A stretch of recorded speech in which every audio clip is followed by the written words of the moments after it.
Sorry, যা বলতেছিলাম সেটা হচ্ছে আমি যদি ডাটা সেটের সংখ্যা বাড়াই তখন সেটাকে ওভার স্যাম্পলিং বলতেছে, আর ডাটা সেটের সংখ্যা কমাইলে সেটাকে আন্ডার স্যাম্পলিং বলতেছে। এখন ডাটা সেট কি কমাবো আসলে, আন্ডার স্যাম্পলিং বা ওভার স্যাম্পলিং? আহ এই জিনিসটা একটু ক্লিয়ার করি। সেটা হচ্ছে ওভার স্যাম্পলিং।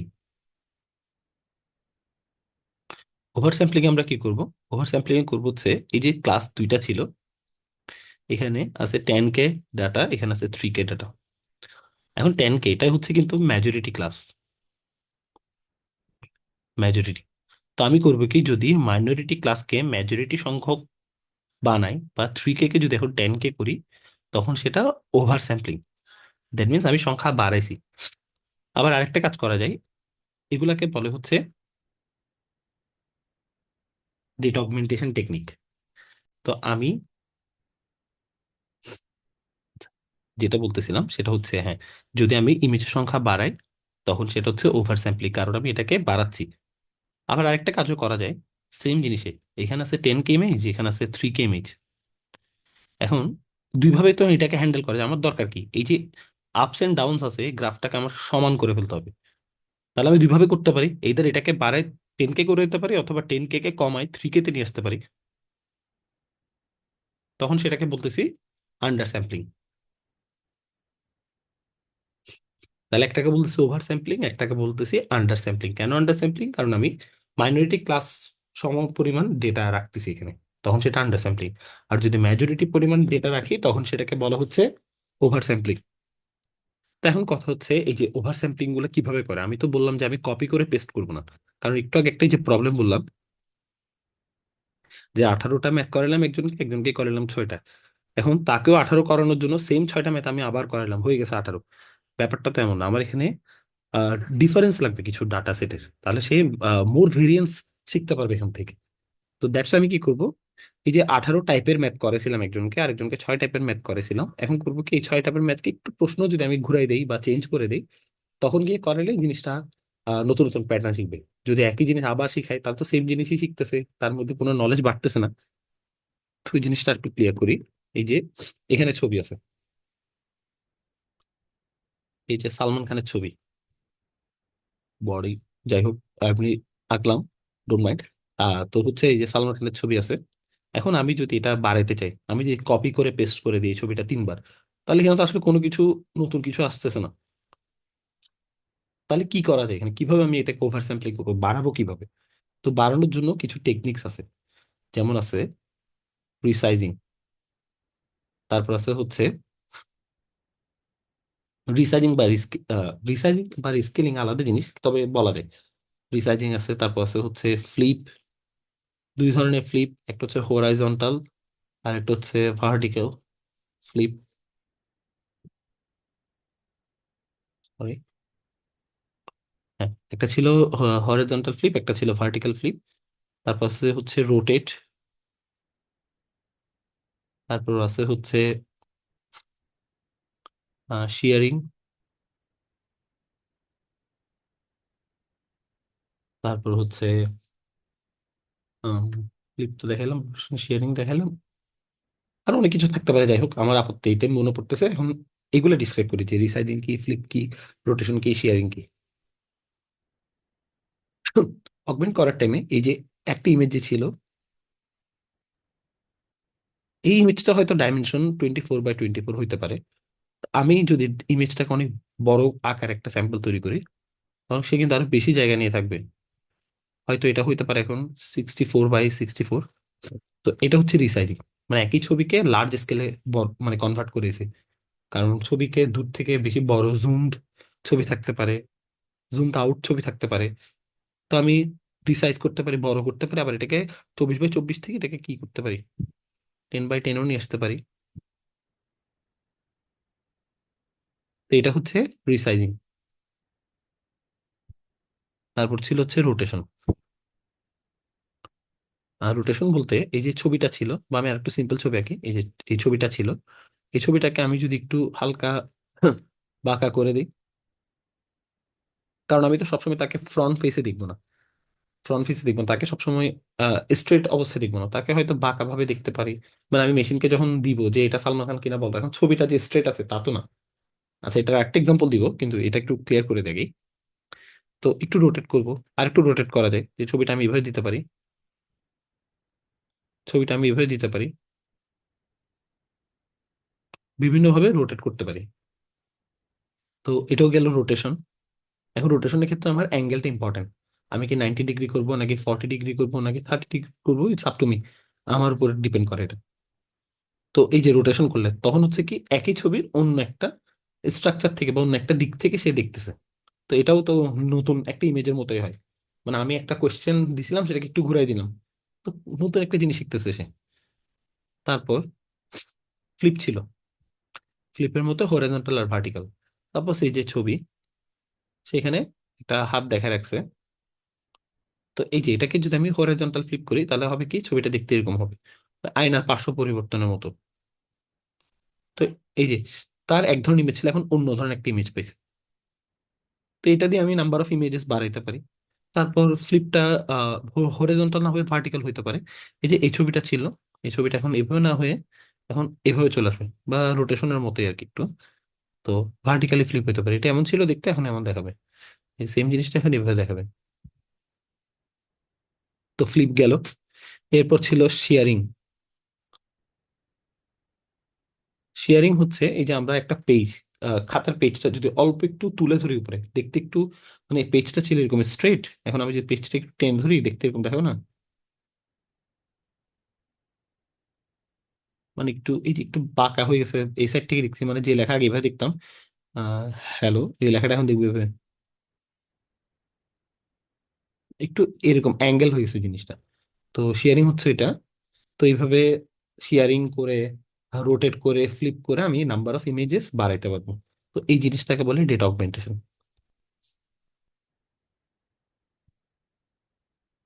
আমার যখন মেশিন লার্নিং চালাবো বা যখন কাজ করব, অবশ্যই ডেটাটা ব্যালেন্সড হইতে হবে। না হয় তাকে আমি কিন্তু প্রপার ইভালুয়েশনটা করতে পারবো না। ওই যে একটু আগে যেমন বললাম, ম্যাথ করানোর ক্ষেত্রে দুজনকে যদি ডিফারেন্ট নাম্বারস অফ ম্যাথ করাই, তখন যদি তাদেরকে পরীক্ষা করি, দুইজনের রেজাল্ট দুই রকম আসবে। আর আসলেও এটা আসলে ভালো কোনো রেজাল্ট না, কারণ দুইজনকে তো সেম ভাবে আমি ট্রেন করিনি, বা দুইটা ক্লাসকে। দ্যাটস ওয়াই আমার ক্লাসটা অলওয়েজ ব্যালেন্স হতে হবে। তখন কি আমি বলতে পারবো, আমি তো দুইজনকে সেম জিনিস করালাম, দুইজনকে সেম প্যারামিটারে রাখলাম, দুইজনের অ্যান্সার যেমন আসছে, এখন এটা হচ্ছে লেজিট একটা আনসার। দ্যাটস আমরা ডেটা অগমেন্ট করবো।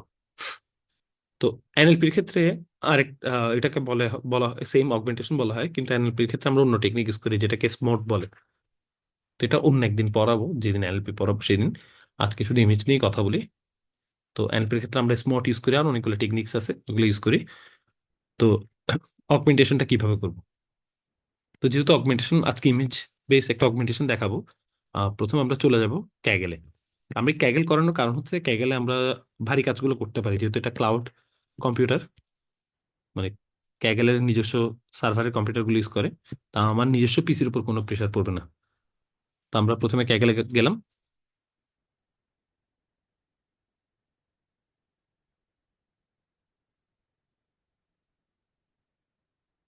গত ক্লাস আরেকটা জিনিস দেখেছিলাম, সেটা হচ্ছে ক্যাগেলে আমরা কিভাবে ডাটা সেট মার্চ করবো। মানে আমরা গুগল কোল্যাবে যখন করি, তখন তো ডাটা সেট আপলোড করি, কিন্তু ক্যাগেলে আমরা কি ডাটা সেট আপলোড করবো কিনা, বা ক্যাগেল আমরা কিভাবে ডাটা ইনসার্ট করে কাজগুলো করব, সেই জিনিসটা দেখেছিলাম গত ক্লাসে। তো প্রথমে ক্যাগেলে আমি কাজ দিছিলাম সবাইকে, যে ক্যাগেল ক্যাগেল ভেরিফাই করতে হবে। এখন সবাই কি ক্যাগেল ভেরিফাই করে ফেলছেন? আপনারা একটু কাইন্ডলি রেসপন্স করেন আমাকে। আহ, রাজীব করছিল, আমাকে বলছিল তুমি। জি স্যার, আমি করছি। হ্যাঁ, বাকিরা? আচ্ছা। হ্যাঁ, যেহেতু করা হয়েছে, তার মানে আমি এখানে জিপিইউ গুলো অ্যাক্সেস করতে পারবো। তো আজকে জিপিইউ কিভাবে অ্যাক্সেস করে সেটাও দেখাবো, পাশাপাশি কিভাবে ডাটা সেটকে ইনসার্ট করে সেটা দেখাবো, আর হচ্ছে অগমেন্টেশনটা দেখাবো। তো প্রথমে গেলাম আমি ডেটা সেটে। ডেটা সেটে গেলে এখানে কিছু সাবসেকশন আছে, যেমন অল ডেটা সেট, কম্পিউটার সায়েন্সের data set, educational, classification, computer vision, NLP, data visualisation. তো এখানে আমি যদি কম্পিউটার ভিশন চাপ দিই, তখন হবে কি, ইমেজ রিলেটেড যেসব ডেটা সেট আছে সবগুলো এখানে দেখাবে। তো ইমেজ রিলেটেড ডেটা সেট যা যা আছে সবগুলো এখানে দেখাচ্ছে। তো এখন আমি দুইভাবে কাজ করতে পারি, একটা হচ্ছে সরাসরি ডেটা সেটে গেলাম,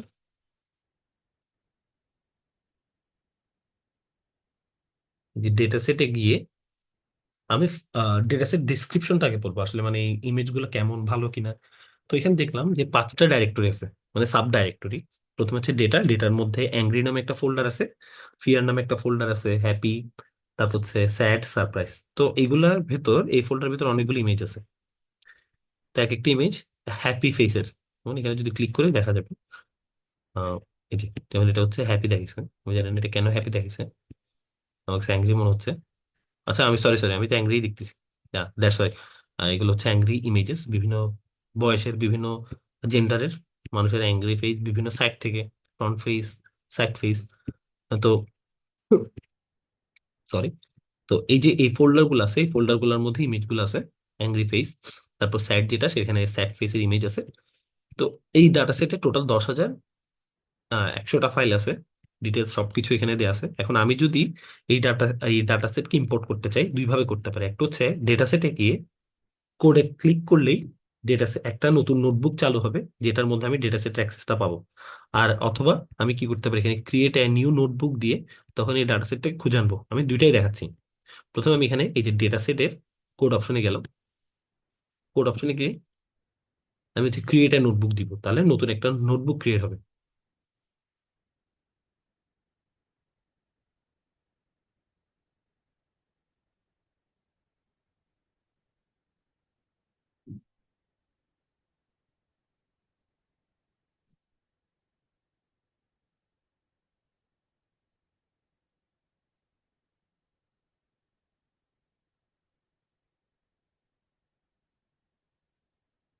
এই যে, তো আমি যেহেতু এখানে আসছি, এই ডান পাশে সেটা হচ্ছে আমার নোটবুকের অপশন গুলা দেখতে পাবো। যেমন হচ্ছে নোটবুকের মধ্যে ডেটা সেটটা অলরেডি এখন ইনক্লুডেড। তো আমি যদি ডেটা সেটটা অ্যাক্সেস করতে চাই, এখানে আমার কপি ফাইল পাথ দিলে বোঝা যাবে আমার পাথটা কি। সরি, এই যে পাথ হচ্ছে এটা ক্যাগেলের ইনপুটের ভেতর গিয়ে হিউম্যান ফেস ইমোশনস নামে একটা ফোল্ডারের ভেতর আবার সাব ফোল্ডার। তো আমি অ্যাক্সেস করলে এভাবেই করবো। আর করার দরকার নেই, কারণ এখানে অলরেডি দিয়েছে। এখানে প্রথমে নামপাই ইম্পোর্ট করলো, তারপর পান্ডাস ইম্পোর্ট করলো। এখন বলে রাখি নামপাই কেন, নামপাই হচ্ছে অ্যালজেব্রা বা ম্যাথমেটিক্স নিয়ে যেসব কাজ হয় সেগুলোর জন্য। ম্যাথমেটিক্স বা বিভিন্ন ধরনের অ্যারে, বিভিন্ন ধরনের নাম্বারের জন্য নামপাই ইউজ করা হয়। আর পান্ডাস হচ্ছে ডেটা প্রসেসিং এর জন্য। যেমন আমরা যদি সিএসভি রিড করতে চাই, যে সিএসভি রাইট করতে চাই, এক্সেল বা সিএসভি রিড করতে চাই, তখন পান্ডাসটা দরকার পড়ে। আর ওএস মানে হচ্ছে অপারেটিং সিস্টেম। আমি যদি আমার এই যে এফ ডাইরেক্টরি গুলো অ্যাক্সেস করতে চাই, অপারেটিং সিস্টেম যে অপারেটিং সিস্টেম হচ্ছে যে ফোল্ডার গুলো আছে সেগুলোকে অ্যাক্সেস করতে পারে। তো আমরা এখানে এই কোডটা আমরা লিখি নাই, এটা বাই ডিফল্ট ক্যাগেল আমাদেরকে জেনারেট করেছে যাতে আমরা ডাটাটা রিড করতে পারি। এই ক্যাগেল বলতে হচ্ছে ডাইরেক্টরি দিয়ে ফাইল নেম চেক করবে, ওএস ওয়ার্ক করবে, মানে অপারেটিং সিস্টেমটা ওয়ার্ক করবে হচ্ছে এই লিঙ্কের ভেতর, ক্যাগেলের ইনপুটের ভেতর। তো ক্যাগেলের ইনপুটের ভেতর যদি ওয়ার্ক করে, সে প্রথমে পাবে হিউম্যান ফেস ইমোশন, মানে একটা দরজার মতো। প্রথমে এটা পাবে, তারপর এটা পাবে, এরপর সাব ফোল্ডার গুলো পাবে। সে কি করবে, for file name in file name, তাহলে প্রথমে যখন সে ওয়ার্ক করবে, ফাইল নেম গুলো পাইলো, সেটার মধ্যে আবার ফাইল নেম দিয়ে একটা কি করবে, এগুলো হচ্ছে ফাইল নেমস। এটার মধ্যে ফাইল নেম ইটারেশনটা চলে চলে সে প্রিন্ট করবে যে ডিরেক্টরি নেমটা কি আর ফাইল নেম গুলো কি। তার মানে সে প্রথমে এই ডিরেক্টরি আসবে, এটার মধ্যে পাবে ডেটা, যেটার মধ্যে অ্যাংরির মধ্যে পাবে এই ফাইলগুলো।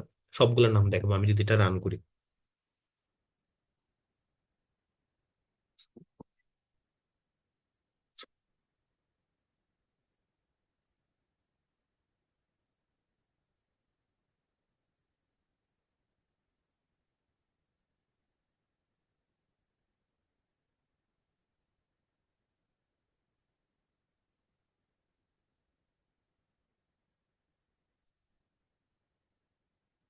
যে নোটবুকটা চালু হচ্ছে, এখন এটা চালু হয়েছে কিসের উপর, সিপিইউর উপর। সিপিইউ কিন্তু ফুল লোডেড, কারণ এটা এই যে একদম ফুল লোড, সিপিইউ 90% ইউজ হয়েছে। অবশ্যই এটা আমার পিসি না, এটা হচ্ছে ক্যাগেলের যে ক্লাউড ইমেজ কম্পিউটারটা আছে সেটা। এখানে আমাকে টোটাল 30 জিবি র্যাম দেওয়া হয়েছে। তো এই র্যামের উপরই পাওয়ারটা চলতেছে, সে ওয়ার্ক করতেছে এখন। সে ওয়ার্ক করে করে দেখতেছে। তো এটা তো অনেক, এই যে আমার পিস ব্রাউজার যেটা আছে, এই ব্রাউজারটা হ্যাং গেছে, কারণ ব্রাউজারের উপরে লোড করছে, সে যদি রিড করতেছে। তো সময় লাগে এটা, যেহেতু সিপির উপর প্রেশার পড়তেছে। আমি চাইলে এই কাজটা একটু ইজি করতে পারি। একটা ইঞ্জিন চালু করে দিতে পারি বা জিপিইউ কে চালু করে দিতে পারি, তখন কিন্তু এটা ফাস্ট কাজ করবে। আমি ক্যান্সেল করে দিই।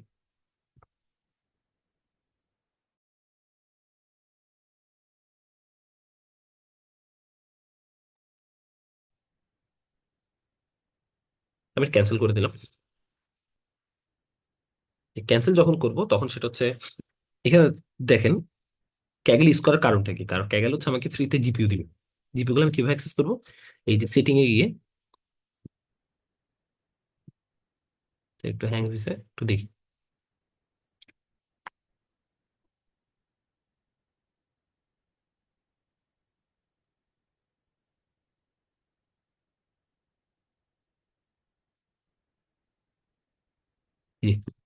সেটিংয়ে গিয়ে অ্যাক্সিলারেটর গেলে এখানে তিনটা জিপিইউ দেখা যাচ্ছে।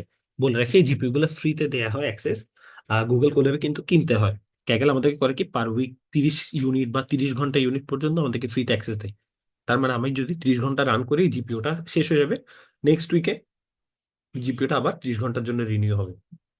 তো টি4 যেটা, সেটা হচ্ছে টেসলা জিপিইউ। টি4 যেটা আমি দেখাই, টেসলা টি4।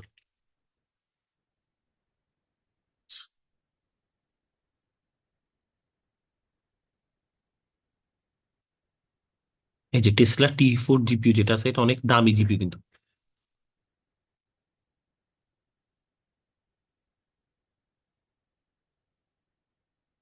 কি বাংলাদেশ, বাংলাদেশ।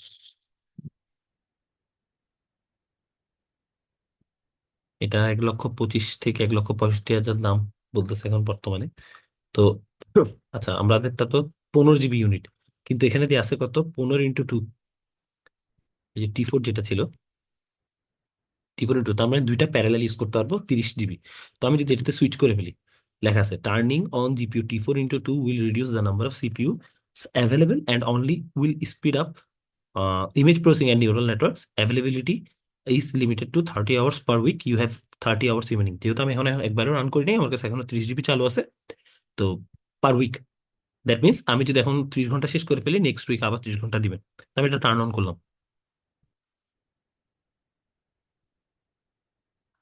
সেশন স্টার্ট হলে ঠিক এখানে দেখাবে। আর এই পাশে হচ্ছে নাম, আমি চাইলে চেঞ্জ করতে পারি।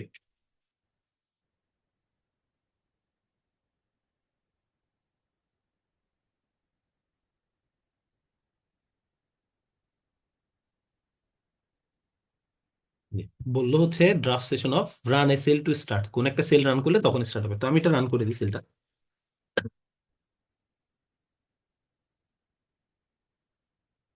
এখন সে কিন্তু জিপিওর উপর চলবে, সিপিওর উপর।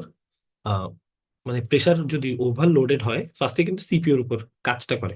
সিপিইউ যখন ফুল লোডেড হয় বা ম্যাক্সিমাম ইউটিলাইজেশনে চলে যায় 100%, তখন কি এটা চলে যায় জিপিইউতে। তো আশা করি এটা সরাসরি জিপিইউতে যাবে না, আগে সিপিইউর উপর চলবে। এই যেখানে দেখা যাবে, এই যে সিপিইউ ম্যাক্সিমাম। এখন যদি সিপিইউ কাজ করতে না পারে, তখন সে জিপিইউর উপর চলে যাবে। সিপিইউর উপরই চলতেছে এখন। তো এইটা দিয়ে হচ্ছে আমি ডাটা সেটটাকে লোড করবো। এই যে সে ওয়াক করে করে প্রতিটা ফাইল রিড করতেছে এখান থেকে। তা এত কিছু কি আসলে আমাদের দরকার আছে কিনা? এত কিছু আসলে দরকার নাই, আমার তো এগুলো ওয়ার্ক করার দরকার নেই। তো আমি এটাকে ক্যান্সেল করে দিই, বা এই সেলটাকে এখানে স্টপ করে দিই। তো আমরা দেখি প্রথমে ডাটা সেট কিভাবে রিড করব একটা ফোল্ডার থেকে। এই সেলটা ডিলিটই করে দিই, ঝামেলা। তো প্রথমে আমাদের দরকার হচ্ছে রিড করা। আমি একটা কাজ করি, যে প্রতিটা ফোল্ডার থেকে কয়েকটা ইমেজ প্রিন্ট করে দেখাই এমনি আসলে আসে কিনা ছবিগুলো। তো এটার জন্য আমার প্রথমে দরকার পড়বে একটা লাইব্রেরি। আমি বললাম, যদি আমরা কোনো ফোল্ডার চেক করি, তখন আমাদের লাইব্রেরিটা দরকার পড়বে অপারেটিং সিস্টেম বা ওএস লাইব্রেরি যেটা। ওএস লাইব্রেরি সবসময় ডাইরেক্টরি চেক করার জন্য দরকার পড়বে। তাহলে দ্যাটস আমি কি করবো, প্রথমে ইম্পোর্ট করে নিব ওএস। তারপর আমার একটা লাইব্রেরি লাগবে, কারণ আমি এখানে আসলে কোন ইমেজ গুলো দিব। এখানে তো এই যে এই ফোল্ডারের মধ্যে অনেকগুলো ইমেজ। তো আমি কি প্রথম 5টা দেখবো, নাকি প্রথম 10টা দেখবো, নাকি র্যান্ডমলি দেখবো? তো আমি যদি চাই যে র্যান্ডম দেখবো, তাহলে আমার একটা লাইব্রেরি দরকার পড়বে, যেটা হচ্ছে র্যান্ডম। ইম্পোর্ট করে নিলাম।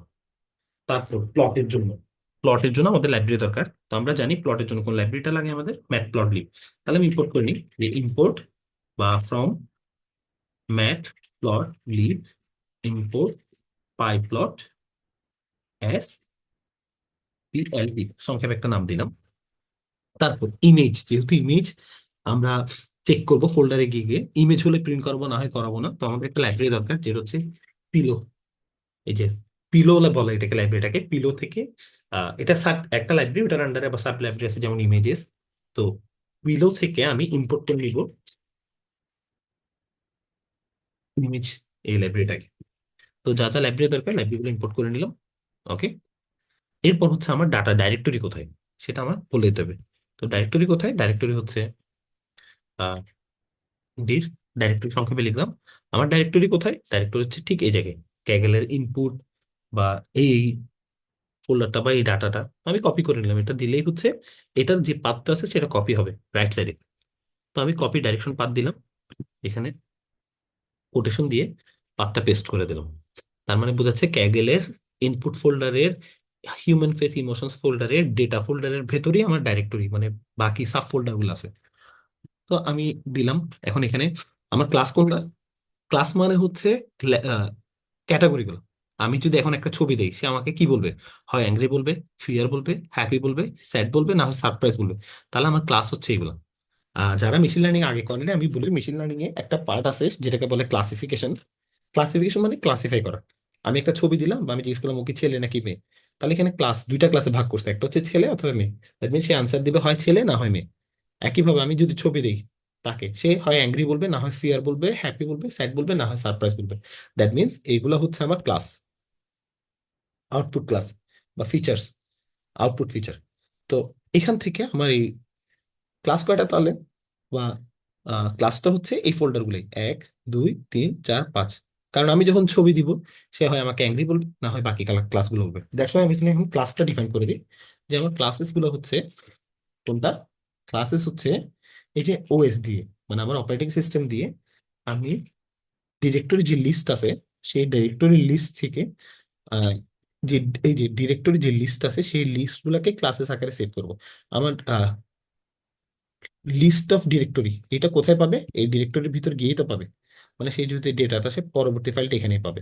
তাহলে আমার এখানে লিখে দিতে হবে ডিরেক্টরিতে গিয়ে যদি যায় লিস্ট অফ ডিরেক্টরি করবে কি, যে নামগুলা পাবে ফোল্ডারের নেমগুলা সেগুলাকে ক্লাসেস এর আন্ডারে নিয়ে আসবে। তো আমি যদি রান করে দেখি আসছে কিনা, ক্লাসেস কে প্রিন্ট করে দেখবো হচ্ছে ক্লাসেস এর মধ্যেই যে আমার নামগুলো চলে আসে। তাহলে আমরা কয়টা ক্লাস, 5টা class, fear, surprise, angry, sad, happy. এতটুকু পর্যন্ত বুঝে গেছে?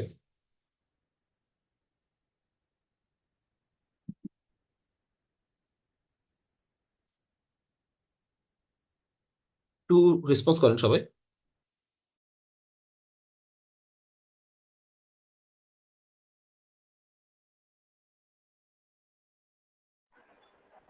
স্যার এখানে আমিও স্যার করতেছি আপনার সাথে সাথে। এখানে হ্যাঁ। ক্লাসেস যখন আমি ওখানে স্যার নেম এরর দেখাচ্ছে ক্লাসেসটা। আচ্ছা তুমি কাইন্ডলি তাহলে একটু স্ক্রিনটা শেয়ার করো। আচ্ছা স্যার।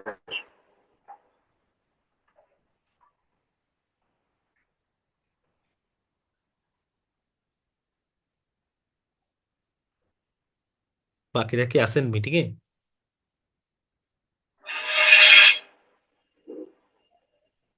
স্যার এখানে দেখা যাচ্ছে আমারটা। দেখা যাচ্ছে। হ্যাঁ একটু জুম করো তো কাইন্ডলি। আচ্ছা আমি জুম করি এখান থেকে, আমার করা যায়, হ্যাঁ। ওকে। হ্যাঁ এখানে বলছে, আচ্ছা তোমার ডেটা যেটা, ডেটা কি ক্যাপিটাল লেটার ছিল নাকি স্মল লেটার ছিল দেখো তো। ক্যাপিটাল লেটারই ছিল, ঠিক আছে ক্যাপিটাল লেটার ছিল। Classes is not defined. ও তোমার ক্লাসেস বানান ভুল। স্যার ক্লাসেসটা দুইটাই সেম ছিল।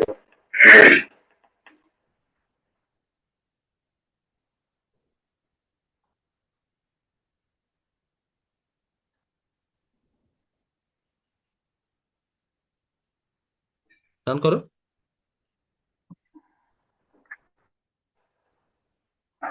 সেমটা দেখাচ্ছে স্যার। আচ্ছা তাহলে প্রথমটা এটার উপর একটা রান করো আগে, ওইটার মধ্যেই ক্লাসেসকে প্রিন্ট করো, ওই সেলের মধ্যেই ক্লাসেসকে প্রিন্ট করো, আলাদা সেলে না করে। হ্যাঁ এটা দিয়ে ক্লাসেস লেখো জাস্ট, রান করো। এই যে আচ্ছা আসছে।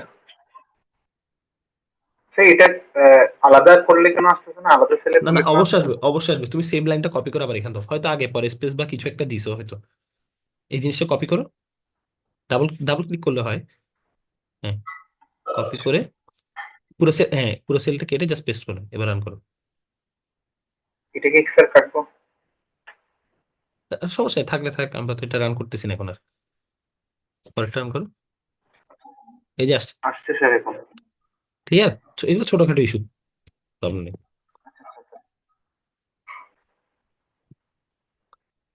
বাকিটা দেখাচ্ছি।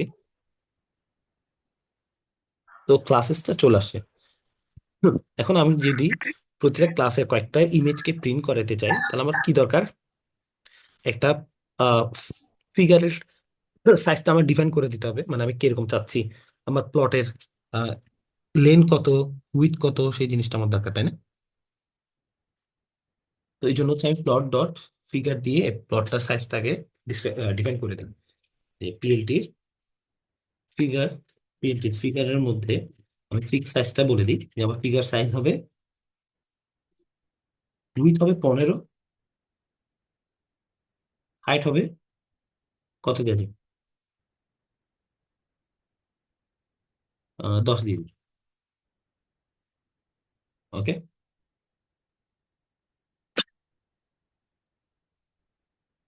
ফিগার সাইজ দিলাম, হ্যাঁ ওকে। ফিগার সাইজ হবে 10, 15 বাই 10, উইথ 15, হাইট হচ্ছে 10। রাজীব, আমার কথা শোনা যাচ্ছে? জি স্যার, শোনাচ্ছে। ওকে ওকে ওকে। এখন হচ্ছে আমি একটা কাউন্টার রাখি, কাউন্টার স্টার্টিং করি 1 থেকে, কারণ আমি বললাম 5টা বা 10টা আমি ছবি প্রিন্ট করাবো, তাহলে তো আমার কাউন্টার রাখতে হবে যে 5টা যে হয়েছে চেকিং এর জন্য। What is counter? কাউন্টার হচ্ছে একটা ট্র্যাকার, যেটাতে আমি চেক রাখি যে হ্যাঁ আমার লিমিট পর্যন্ত হয়েছে কিনা। যারা সি প্রোগ্রামিং করছে তারা তো বলতে পারবা যে কাউন্টার কি। তো আমি হচ্ছে যে কাউন্টার রাখলাম 1। আমি এখন লুপ চালাবো, যেহেতু আমি মাল্টিপল ইমেজ প্রিন্ট করবো প্রতিটা ফোল্ডার থেকে। তো আমি বললাম ফর ক্লাস ইন ক্লাসেস। তার মানে এই ক্লাসেস এর ভেতরে গিয়ে সে একটা লুপ চালাবে, যেটা হচ্ছে সিএলএস ক্লাস। কি করবে সে? সে হচ্ছে এই ক্লাসের পাথগুলা তাকে আমার বলে দেবে, ক্লাসের পাথ থেকে অপারেটিং সিস্টেমের পাথ যেগুলো আছে সেগুলাকে জয়েন করবে। কিসের ভিত্তিতে? একটা হচ্ছে ডিরেক্টরির ভেতরে গিয়ে সে কি করবে, ক্লাসটা চেক করবে। তার মানে ক্লাসের পাথটা কি, যেমন এখানে বললাম ফর সিএলএস ইন ক্লাসেস, আমার ক্লাসেসে 5টা নাম আছে, fear, surprise, angry, sad, happy. সে করতেছে কি, ক্লাস পাথ হিসেবে এখন কাকে রাখতেছে, এই যে এই ডিরেক্টরিতে গিয়ে যদি ক্লাস হিসেবে একটা, এই ক্লাসের যে কোনো একটা নাম্বার পায় সেটাকে ক্লাস পাথ হিসেবে রাখবে। তাহলে এখন প্রথমে সেখানে আসতো, আসার পর এই ডিরেক্টরির ভেতর গেল, যাওয়ার পর ক্লাস সিএলএস প্রথমটা পাইলো, সেটাকে ক্লাস পাথ হিসেবে রাখতেছে। তার মানে এটা এখন পাথ, এটাকে এখন এক্সটেন্ড করছে প্রথম লুপে। ক্লিয়ার?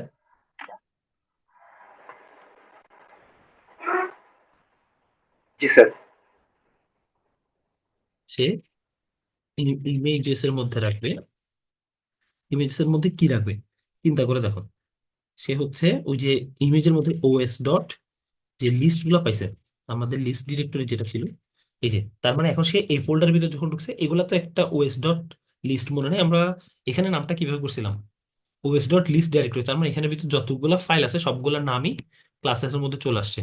আমি যেই ডাটাকে এক্সটেন্ড করছি, ডাটাকে এক্সটেন্ড করার পর এখানে ফাইল নেম কি ছিল, 1 2 3 4 5, এই 5টা ছিল। আচ্ছা, আমার একটা কল আসছে, একটা মিনিট, হ্যাঁ।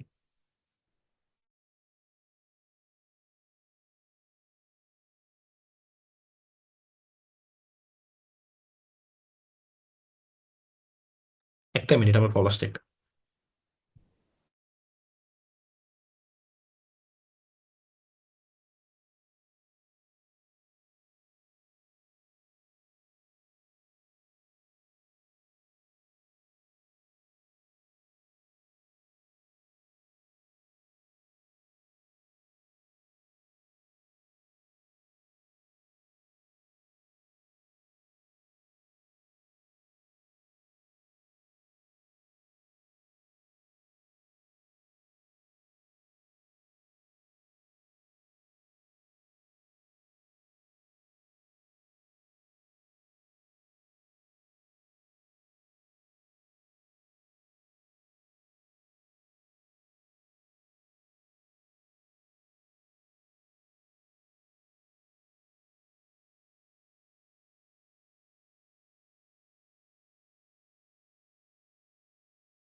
Hello,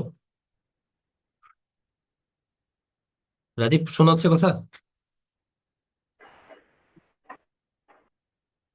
hello. জি আচ্ছা, তো স্যার। আমরা যেটা বলতেছিলাম সেটা হচ্ছে ওএস ডট লিস্ট ডিরেক্টরি। এটার কাজ কি? কোন একটা ফোল্ডারের ভিতর কতগুলো ফাইল আছে সেগুলোর নাম নিয়ে আসা। যেমন একটু আগে আমরা করলাম কি, শোনা আগে- তোমার কথা আমি শুনতেছি না রাজীব। আমার নেটওয়ার্ক প্রবলেম নাকি তোমার? হ্যালো, হ্যালো, বাকিরা কি আমার কথা শুনতে পাচ্ছেন?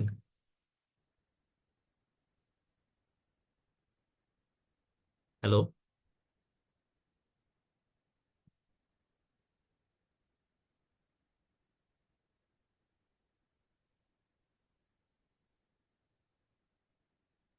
আচ্ছা,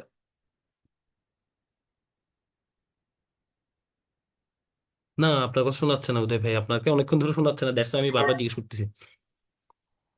স্যার, আপনার কথা ভাঙা ভাঙা। এখন ঠিক আছে কথা? হ্যাঁ, এখন ঠিক আছে স্যার। ওকে, ওকে। তো আমরা, হ্যাঁ, যেটা বলতেছিলাম, এই লিস্ট ডিরেক্টরি, অপারেটিং সিস্টেমের লিস্ট ডিরেক্টরি ফাংশনের কাজ কি? এটার কাজ হচ্ছে যে ফোল্ডারটা পাঠাবো তার ভিতর কয়টা ফাইল আছে সেগুলোর নামকে নিয়ে আসা। যেমন আমি যখন ডেটাকে পাঠাচ্ছিলাম, ডেটার মধ্যে angry, fear, happy, sad, surprise পেয়েছে, ওগুলাকে ক্লাসেস আন্ডারে নামে নিয়ে আসছে। এখন আমার করতে হবে কি, আমি তো ক্লাস হিসেবে এখন কাকে পাঠালাম, প্রথমে একটা লুপ চালাই, প্রথমে অ্যাংরিকে পাঠালাম। তো অ্যাংরিকে যখন এক্সপান্ড করবে, যতগুলো ফাইল নেম আছে সবগুলো এখন চলে আসছে কোথায়? ইমেজের মধ্যে। হ্যাঁ নাকি না? জি স্যার। তার মানে আমি যখন ক্লাস পাথটা পাঠাবো, সে করবে কি, যতগুলা ফাইল আছে সবগুলাকে এখন ইমেজের মধ্যে নিয়ে আসবে। তাহলে ইমেজেস আসবে। আহ, এই যে এখন সেই ধরো অ্যাংরি ফোল্ডার আছে, তাহলে অ্যাংরি ফোল্ডারের কোথায়, অ্যাংরি ফোল্ডার হচ্ছে ক্লাস পাথের মধ্যে। তো ক্লাস পাথকে যখন পাঠাবো, সে করবে কি, ক্লাস ফোল্ডারে ঢুকার পর যতগুলো ফাইল পাবে সবগুলোকে ইমেজেস মধ্যে নিয়ে আসবে। তাহলে আমরা অবশ্যই লিখে দিতে হবে, এই যে ক্লাস পাথ যেটা ছিল, ক্লাস পাথ। এই জিনিসটা বুঝছো নাকি বুঝো নি বলবো, না বুঝলে আমি একটু আরেকটু ডিসক্রাইব করি। সেটা হচ্ছে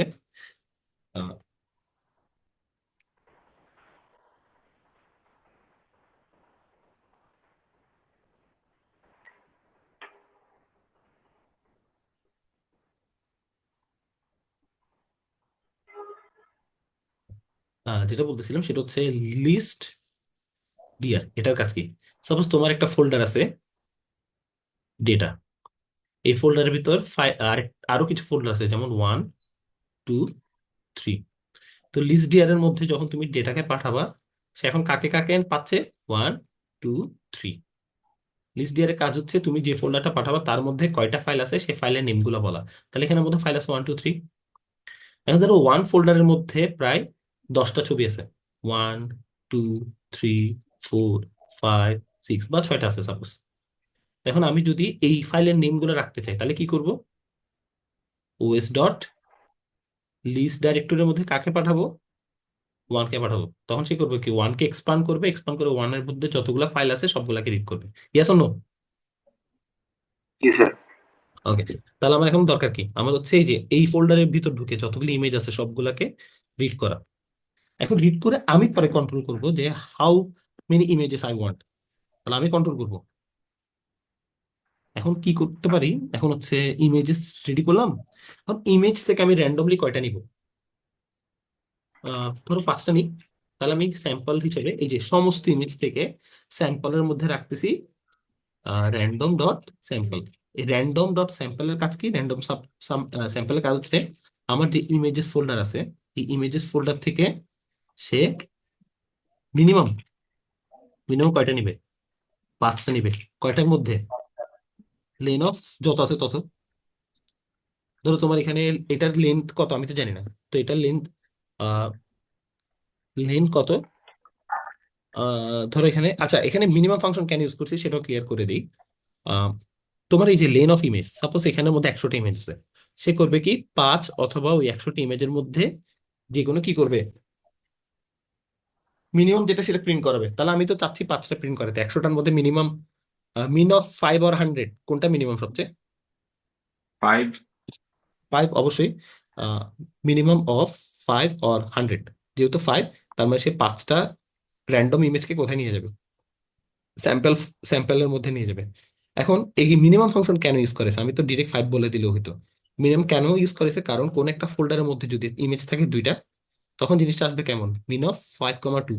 তখন তো সে আর 5টা প্রিন্ট করতে পারবে না, তখন মিনিমাম কোনটা, 5 আর 2 এর মধ্যে 2। তখন 2। মাত্র দুইটা ইমেজ দেখাবে, এই জন্য আমার মিনিমাম ফাংশন ইউজ করা লাগছে, যাতে 5টার কম ছবি থাকলেও সে যাতে এরর না দেখায়।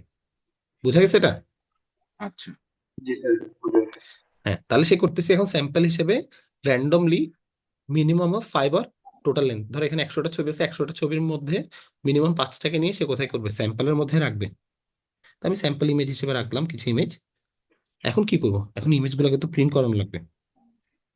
তো এই প্রথম লুপটা চালালাম ইমেজের ফাইল নেম রিড করার জন্য, ইমেজ সিলেক্ট করার জন্য। এবার লুপ চালানো লাগবে ওই 5টি ইমেজকে প্রিন্ট করানোর জন্য। তো ইমেজের নেম সিলেক্ট করলাম, একটা লুপ চালালাম যে ইমেজ নেম প্রিন্ট কোথায়, স্যাম্পল, যে স্যাম্পলটা আছে এই স্যাম্পলের মধ্যে তো এখন 5টি ইমেজ আছে। ওই 5টি ইমেজ যেহেতু 5বার প্রিন্ট করবে, অবশ্যই একটা লুপ দরকার না? জি স্যার। হুম।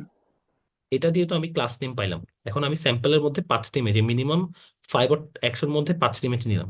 5টি ইমেজকে তো একসাথে প্রিন্ট করতে পারবে না, ওইখানেও কি করবে, প্রথমটা প্রিন্ট করবে, সেকেন্ডটা প্রিন্ট করবে, থার্ডটা প্রিন্ট করবে, এভাবে করে করে 5টি ইমেজ প্রিন্ট করবে।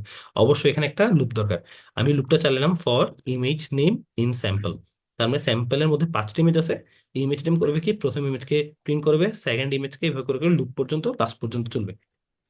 এখন এই স্যাম্পল ইমেজে গিয়ে সে কি করবে, স্যাম্পল ইমেজে গিয়ে সে প্রথম যেটা করবে সেটা হচ্ছে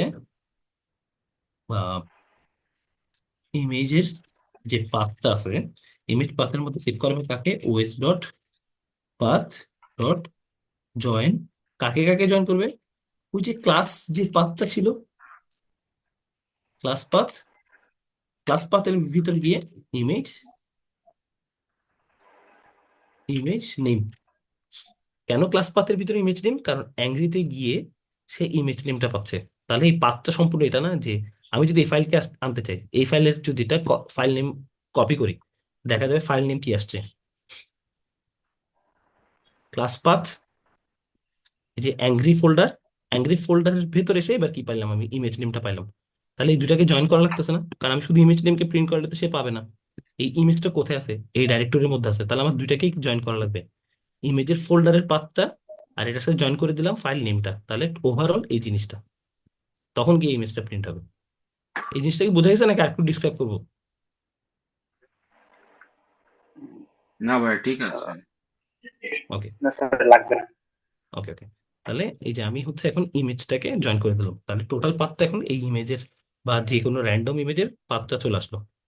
এখন আমি কি করবো, এখন হচ্ছে এই যে ইমেজ যেটা আছে, ইমেজটাকে, ওই যে ইমেজ নামে একটা লাইব্রেরি ইম্পোর্ট করছিলাম, ওই লাইব্রেরিটা ইউজ করে আমি ওপেন করব।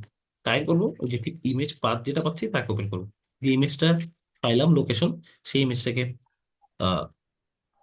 ইমেজ আকার রাখবো। এবার কি করব, এটাকে প্রিন্ট করবো কোথায়, একটা সাবপ্লটে। কারণ 5টা করে করে প্রতিটা ক্লাসের ইমেজ প্রিন্ট হবে, তাহলে তো একটা সাবপ্লট লাগবে। কারণ একটা প্লট তো টোটাল প্লট, ওইটার মধ্যে সাবপ্লট কেন করতেছি, এটা একটু ডিসক্রাইব করি। এই যে এটা হচ্ছে আমার প্লট, যেটা উইথ ছিল 15, হাইট ছিল 10, 15, 10।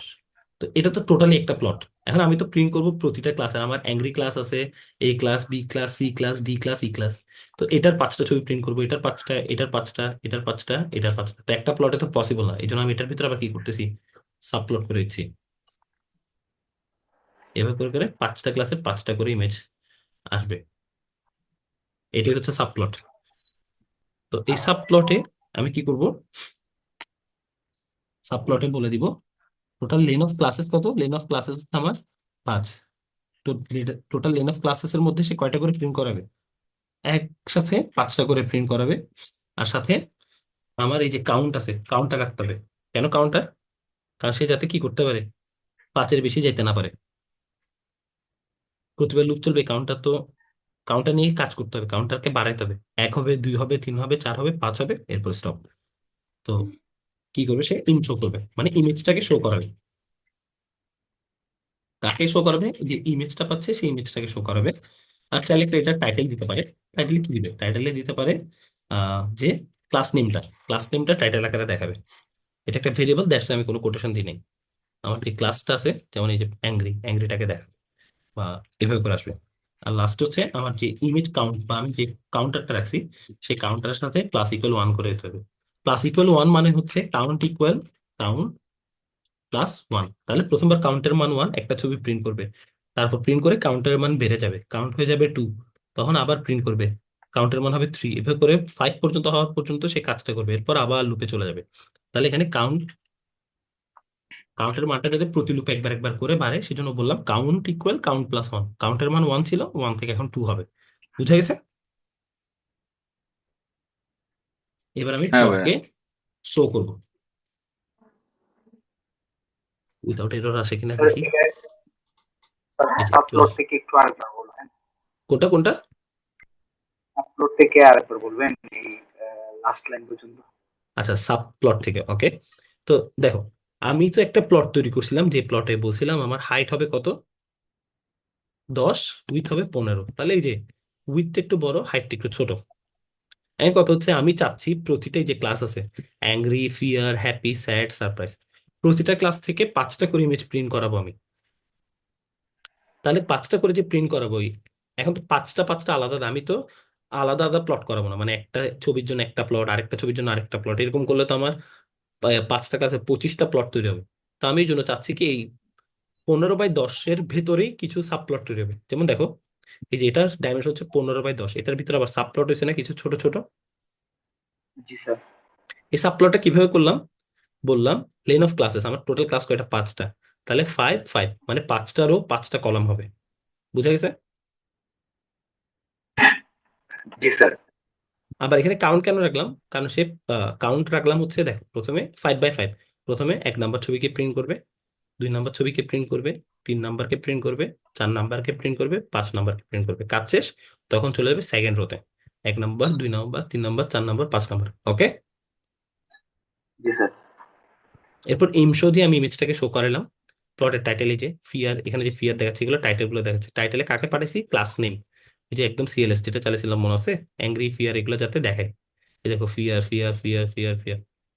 এরপর কাউন্টের মতো অবশ্যই বাড়াইতে হবে যাতে পাঁচটা পর্যন্ত আসে, ওয়ান থেকে শুরু, 1, 2, 3, 4, 5।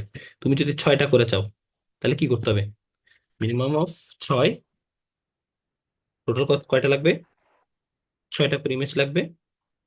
চালাও, জি স্যার। দেখো 6টা করে ইমেজ আসবে এখন। দেখছো 6টা করে ইমেজ আসছে। জি স্যার। এখন লেখাটা যেহেতু ওভারল্যাপ করে ফেলতেছে, আমি এখানে একটা কাজ করতে পারি, লেখাটা যাতে এটার ভেতরে চলে না আসে, আমি এটাকে টাইট লেআউটে নিয়ে আসতে পারি। তো টাইট আন্ডারস্কোর লেআউট,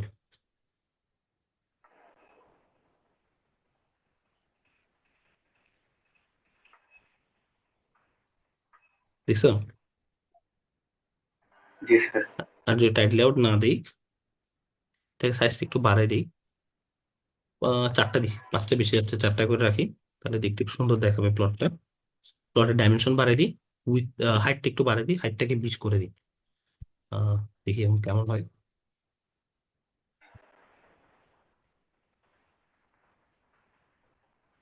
আরো বাড়াতে পারবো আমি, উইথ যদি আরো বাড়ে, 35 করে দিলাম উইথ।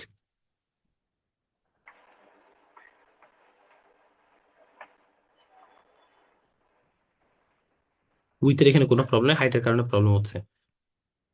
তো টাইট লেআউট না দিলে জিনিসটা ওভারল্যাপ করবে। দেখো মোটামুটি বুঝে গেছে। আর ছবিগুলো grey scale image, that's why এরকম আসছে, এটা অলরেডি প্রসেস করা ইমেজ।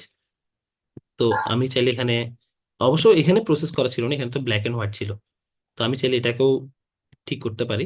টিস্যু না,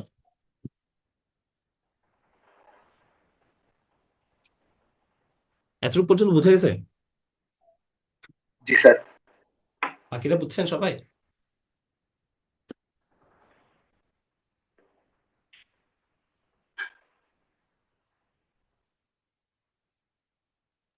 হ্যালো, বাকিরা বুঝছেন? উদয় ভাই আপনি বুঝছেন? তারপর হ্যাঁ অর্পিতা আপু ভাই আপনি বুঝছি। বুঝছেন? আচ্ছা, উনি লেফট নিছে। ওকে, তাহলে এটা গেল হচ্ছে আমার ইমেজ। তো এখন আমরা কি দেখবো, আমরা দেখবো হচ্ছে অগমেন্টেশন। এখন অগমেন্টেশন দেখার জন্য সবচেয়ে ভালো হয় আমরা যদি একটা ইমেজ নিই, গতকাল সালমান খানের নিচে আজকে শাহরুখ খানের নিই। তো আমরা ইমেজকে অগমেন্ট করবো। তো আমার অলরেডি ফাইল রেডি করা আছে, আমি নতুন করে কোড না করি। আমি বুঝাই দিচ্ছি কোডটা। আমার ডাটা সেট ছিল এখানে, হোমে যাই, ডকুমেন্টেশন।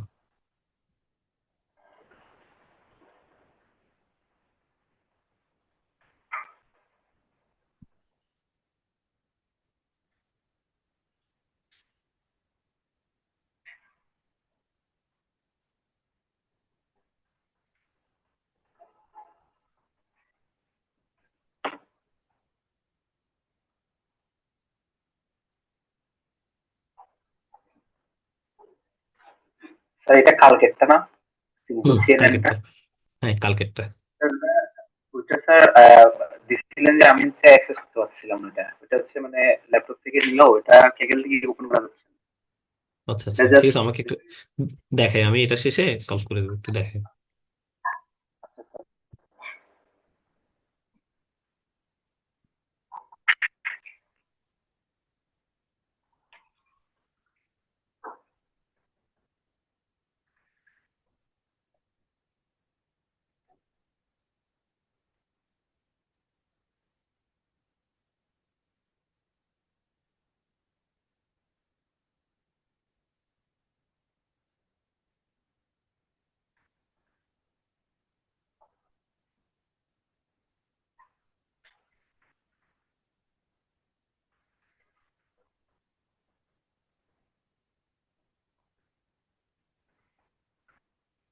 আচ্ছা, আমরা এখান থেকে করি। আজকে এখন আমরা যেটা করব সেটা হচ্ছে ডেটা অগমেন্টেশন। আমরা তো থিওরি বুঝাইলাম যে ডেটা অগমেন্টেশন আসলে কি। তাহলে আমার এখন প্রথমে লাগবে নামপাই লাইব্রেরি নাম্বারে কনভার্ট করার জন্য। তারপর হচ্ছে প্লট প্রিন্ট করার জন্য পাই প্লট লাগবে। তারপর টেনসরের কেরাসে প্রি প্রসেসিং লাইব্রেরি থেকে আমরা ইমেজ নামে যে ফাংশনটা আছে বা লাইব্রেরি আছে, ওই ফোল্ডার থেকে, এই যে tensorflow Keras preprocessing folder থেকে আমি ইমেজ নামে যে ফাংশন আছে তাকে ইম্পোর্ট করব।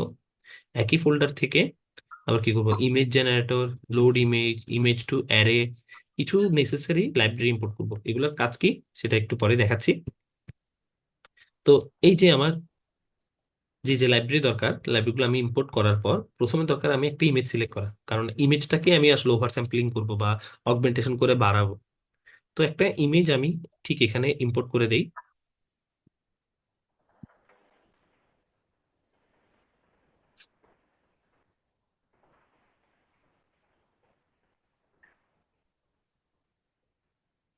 এই যে সালমান খান একটা ছবি ছিল, তো এই ছবিটা আমি আহ, দেখি ডিলিট করে দেয় কিনা।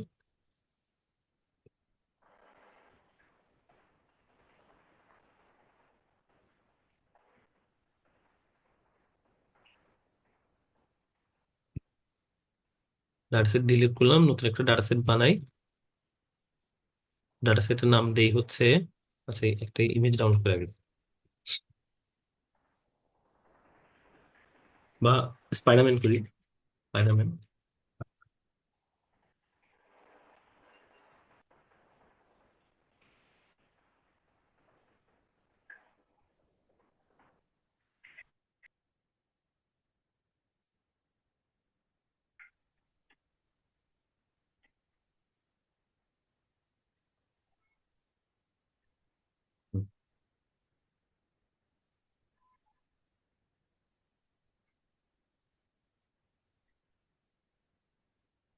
ওকে, ইমেজ ডট জেপিইজি।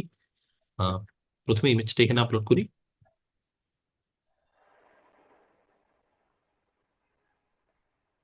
নাম দিলাম ইমেজ ডাটা, আমার ডেটা সেটের টাইটেলের নাম দিলাম image data. Data set create করলাম। ডেটা সেট ক্রিয়েট করা শেষ। হচ্ছে আমি আমার এই যে ক্যাগেলে কানেক্ট করবো ডেটা সেটটাকে। এটা না, এই ইমেজ ডেটা ক্যাগেল, এই যেটা আমি অ্যাড ইনপুট দিলাম। আমার ডাটা সেট গুলো এখানে আসবে। মাই ডাটা সেটস, এই যে ডাটা সেটস, সরি, মাই ডাটা খুঁজতে হবে। আমার ডাটাগুলো কই, আমার ডাটা সেট নাম কি দিয়েছিলাম, ইমেজ ডাটা সেট।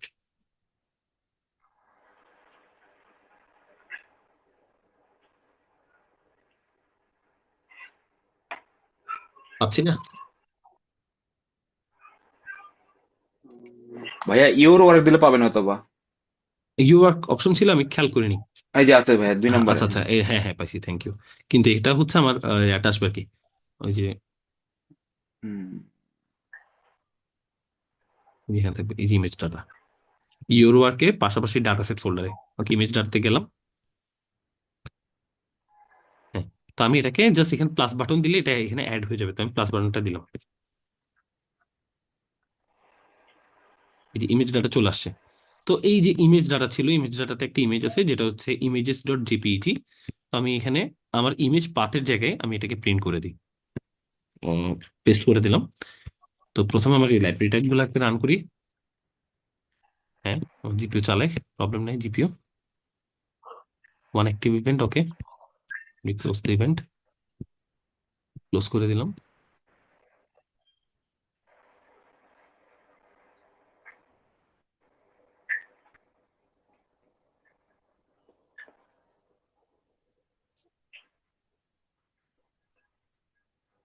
আগের গুলো স্টপ করে দিই।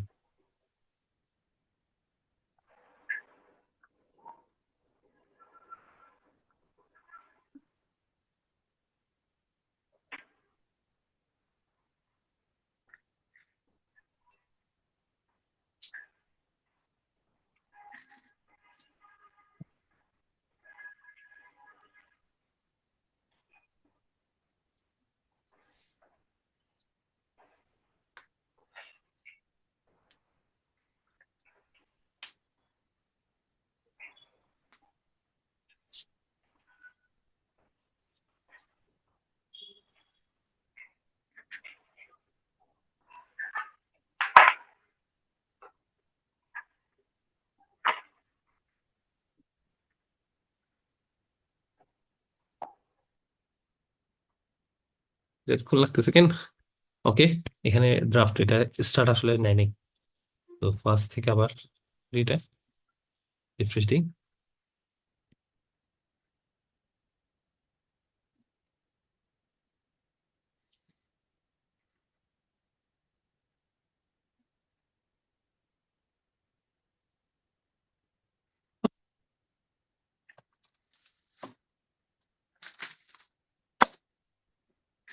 হ্যালো।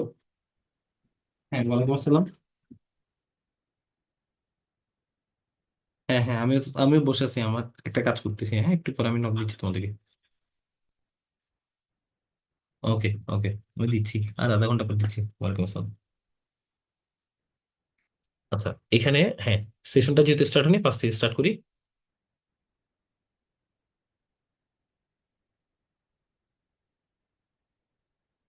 ফার্স্টে লাইব্রেরিগুলোকে ইম্পোর্ট করি।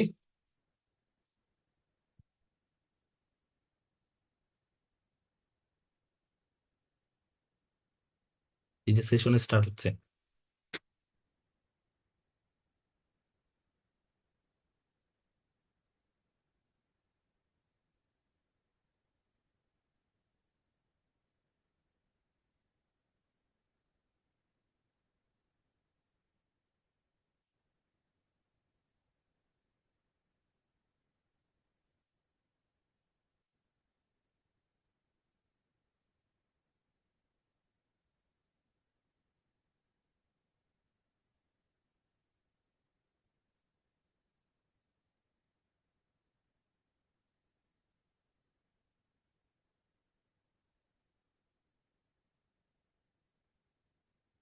আজকে তো লাগার কথা না,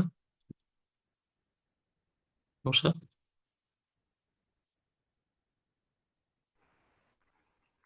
স্যার আমার এখানে আসছে। আচ্ছা দেখি,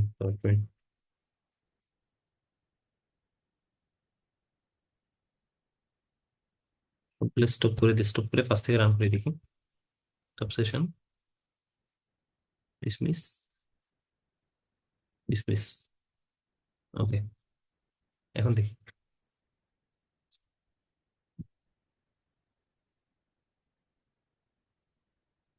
জুপিটারের ক্লাউড কম্পিউটার গুলো অনেক সময় বিজি থাকে। একটা ইয়া দিয়ে দেয় মাঝে মধ্যে, যে কিউ কিউ দিয়ে দেয় একটা, যে কিউতে তোমার অবস্থান 10 বা 15, এরপর যারা ইউজ করতে হয় তারা কমে গেলে, মানে ওভারলোডেড যখন থাকে আর কি, এই টাইমটা একটু ঝামেলা থাকে। জি স্যার, ওই পার্সিটিতে আমরা যখন একটু দেখে, আপনি দেখেছিলেন যে ওই সময় হ্যাঁ হ্যাঁ হ্যাঁ হ্যাঁ হ্যাঁ। আর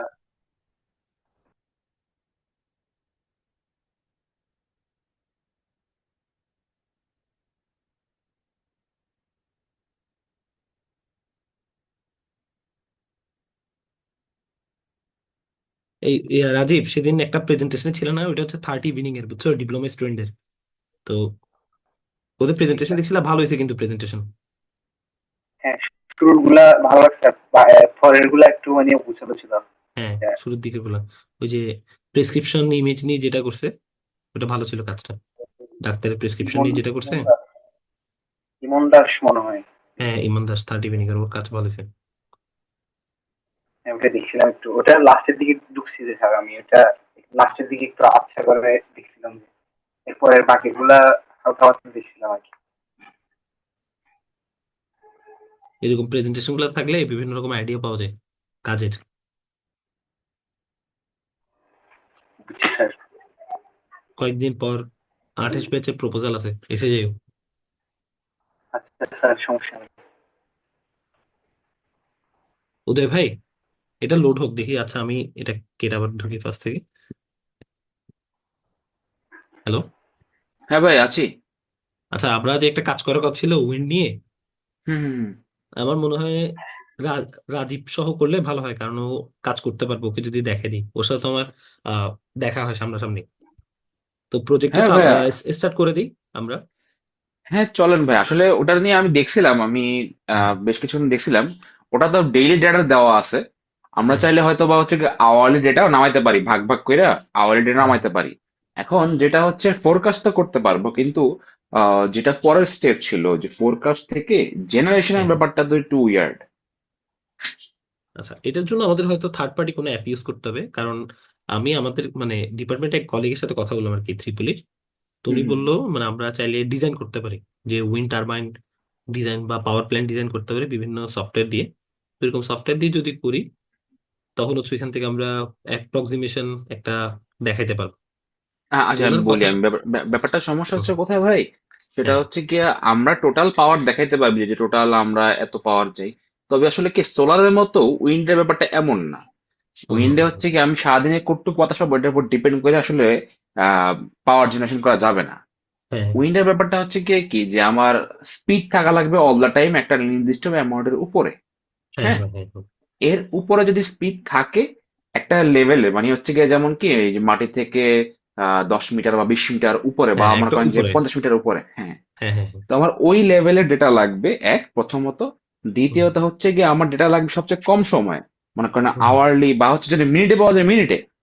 হুম হুম হুম ওটা সবচেয়ে বেশি প্রুভ করবে যে আমাকে যে আমার এই সক্ষমতা আছে। হুম আর হুম বাতাস যদি এমন হয় যে দিনের মধ্যে 5-6 ঘন্টা আছে, বাকি 14-15 ঘন্টা নাই, তাহলে ওখানে হুম। উইন্ড প্ল্যান্ট মানে উইন্ড মিল বসানো একটা যুক্তিযুক্ত না। হ্যাঁ, যুক্তি হতো না, এটা ঠিক। মানে আমি বুঝছি বিষয়টা, কারণ বাতাসের জন্য হচ্ছে একটা নির্দিষ্ট এয়ার ফ্লোর একটা রেঞ্জ লাগে, গ্রাউন্ড লেভেল থেকে 50 মিটার অ্যাবভ বা এরকম কোন একটা ডেটা হুম হুম। কলাম কিন্তু ছিল। আর পাশাপাশি এটা তো অবশ্যই একটা কন্টিনিউয়াস ফ্লো থাকা দরকার। এটা পুরো দিন একটা অ্যাভারেজ দিয়ে আসলে ক্যালকুলেট করা যাবে না। তো আমি আপনাকে যে ডেটাটা দিছিলাম, এটা কি শুধুমাত্র আহ ইয়ারেরটা ওটা দিছিলাম, মানে ওটা উইন্ডেরটা দিছিলাম? হ্যাঁ হ্যাঁ, হ্যাঁ উইন্ডেটা দিছিলেন, শুধুমাত্র ডেইলি ডেটা ছিল আর কি ওখানে, ওখানে ও, আওয়ারলিটা তাহলে না। তাহলে হয়তো আমি একটা জিনিস ভুল করছি, এখানে কি সোলারটা সহ ছিল নাকি না সোলারটা সোলার ছিল বাদে? না, শুধু উইন্ডি ছিল হ্যাঁ, যতটুকু আমি জানি আর কি মনে তাহলে আছে। আমি তাহলে হচ্ছে আমি একটা জিনিস ভুল করছি। সেটা হচ্ছে আমি যখন ওই প্রথমবার কাজ করছিলাম, বুঝি না যে সোলার আর উইন্ড একসাথে হুম করছিলাম। হুম তো হুম পেপার হুম। যখন অ্যাকসেপ্ট হয় নাই, পরে গিয়ে আমি সোলারকে আলাদা করছি। হ্যাঁ তো হ্যাঁ হ্যাঁ, আপনি ওইখানে শুধু কিছু, বলছিলেন এই কথা। হ্যাঁ, ইয়ার ফ্লোটা মিস হয়ে গেছে আর কিছু ডাটা মিস হয়ে গেছে। তো আমি টোটাল ডেটা সেটটা আপনার সাথে শেয়ার করতেছি, হ্যাঁ। তখন আপনি বুঝতে আচ্ছা পারবেন কি কি দরকার, কি কি দরকার না। হুম হুম, ঠিক আছে ভাই, সমস্যা নাই। তবে আরেকটা আইডিয়া আছে ভাই, সেটা হচ্ছে গিয়ে হ্যাঁ কি যদি আমরা মনে করেন, এটা অবশ্য কমন আইডিয়া হইতে পারে। হ্যাঁ সেটা হচ্ছে হ্যাঁ আমরা বাংলাদেশের মনে করেন যে 8-10টা প্লেস যদি আমরা সিলেক্ট করি, হ্যাঁ সিলেক্ট করার পরে ওই সবগুলো জায়গা থেকে নাসা থেকে ডেটা নিই, হ্যাঁ এবং আমরা এইটা কোন জায়গাটা বেস্ট আমাদের জন্য হ্যাঁ, সে এটা একটা আওয়াল ডেটা কম্পারেটিভ নিয়ে। অ্যানালাইসিস, হ্যাঁ কম্পারেটিভ অ্যানালাইসিস করে কম্পার্টমেন্ট, দেখা যাবে।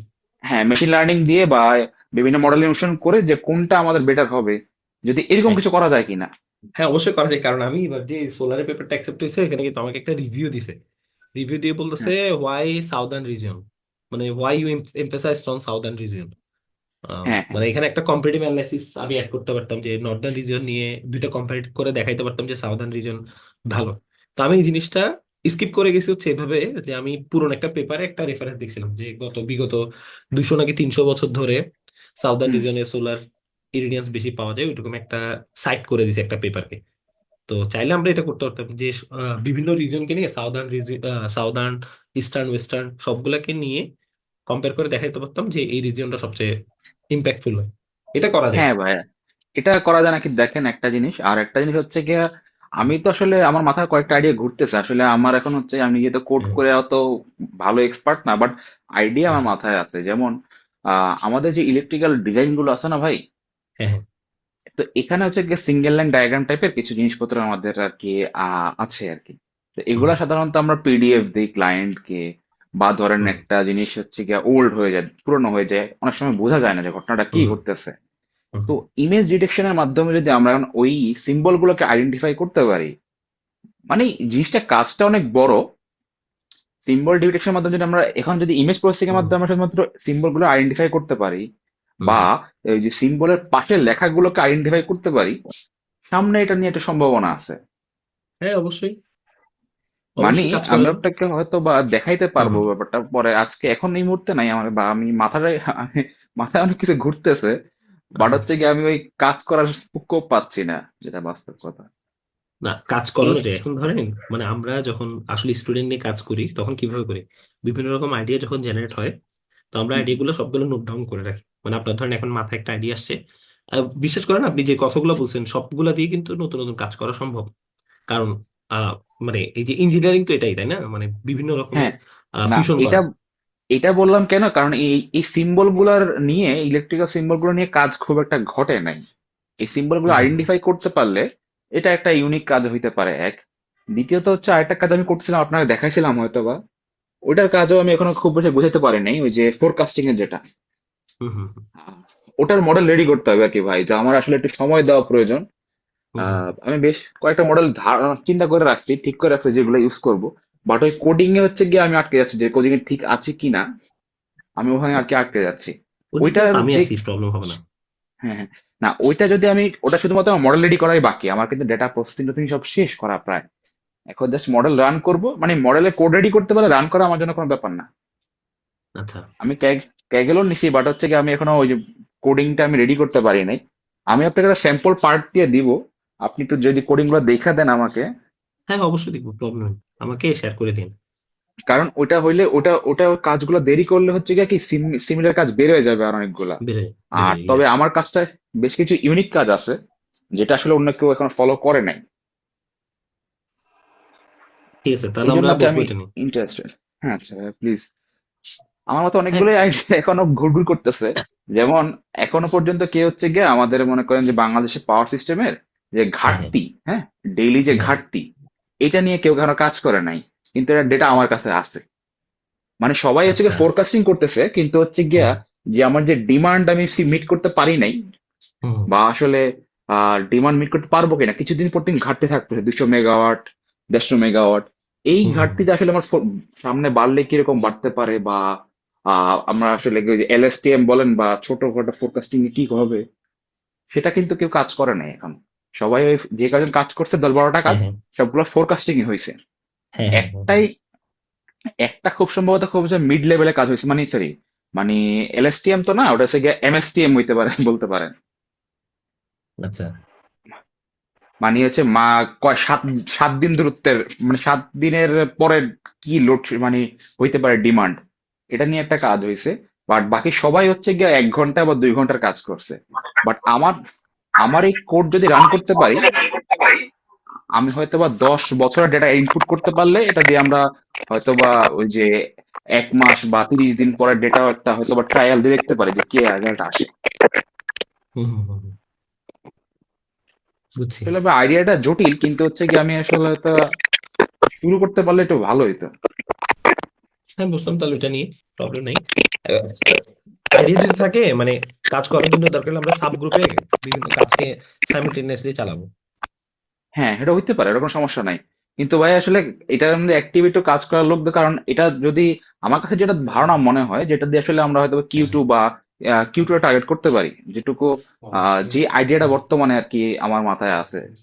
হ্যাঁ হ্যাঁ, অবশ্যই অবশ্যই কাজ করে, কিন্তু ওই মানে যে কনফিডেন্স জার্নাল টার্গেট কনফিডেন্স করলে লেভেল থেকে একটু বড় হচ্ছে, হবে, হ্যাঁ। হ্যাঁ অবশ্যই জার্নাল টার্গেট করতে গেলে আমাদের কিন্তু গ্রুপ লাগবে, কারণ এখানে ধরেন রাইটিং এর ব্যাপারটা টপ নচ হইতে হবে, এখানে আসলে কোনো ছাড় দেওয়া যাবে না। তো হ্যাঁ। গ্রুপে না করলে হবে কি, কেউ কোডে করলে আসলে কেউ কোড দেখবে, কেউ রাইটিংটা দেখবে, কেউ ফরম্যাটিং দেখবে, এভাবে করে কাজ আগানো যায়। আদারওয়াইজ একজন দুজন দিয়ে মানে বুস্টই পাবো না কাজের। হয়তো কাজ শুরু করবো, এক সপ্তাহ করার পর টায়ার্ড হয়ে যাবো কাজ করতে গিয়ে। তো এই জন্য একটা হ্যাঁ। টিম ফর্ম করা লাগবে আসলে। এখন আমি আহ, এই যে অ্যাডভান্স লেভেলে যেটাতে গেছি, যে গ্রুপটা, ওই গ্রুপে সবাই হুম। দেখলাম সফটওয়্যার রিলেভেন্ট কাজ করতে যাচ্ছে, মানে এলএলএম কে সফটওয়্যার রিলেভেন্ট কাজে মার্চ করতে যাচ্ছে।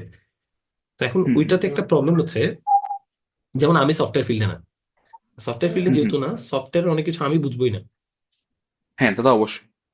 তো এখন করতে হবে কি, আমার সফটওয়্যার রিলেটেড কাজগুলোকে দেখা লাগবে, যেমন সফটওয়্যারে কি কি প্যাকেজেস আছে, ওই প্যাকেজগুলো আমার দেখা লাগবে, তারপর কিভাবে মার্ক করতে হবে সেটা।